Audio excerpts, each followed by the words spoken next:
再来看云林岛南木新北路一间邻家厝，今仔透早3点外火烧，因为这间厝拢是茶做的，火是烧甲真猛。消防人员救出3个人送病院，一个20岁的查某囡仔，甲一个4岁的查甫囡仔不幸过身。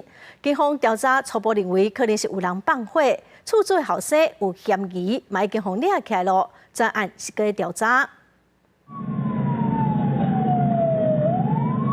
15号傍暝3点外，消防车赶到火灾现场，火势已经全面燃烧。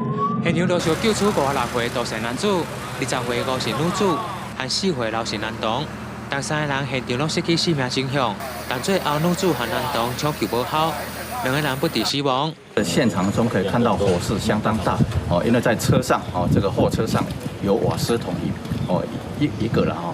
另外，在这个骑楼下有4桶瓦斯桶，所以整个火势是相当大。因妈妈吼，甲伊个情人囝吼，就烧命啊！你知？吵架。袂点外钟啊啦，因厝边啊讲到7点外，袂到9点外，啊，即马9点外可能烧得开，疑似啦，咱嘛唔敢确认啦。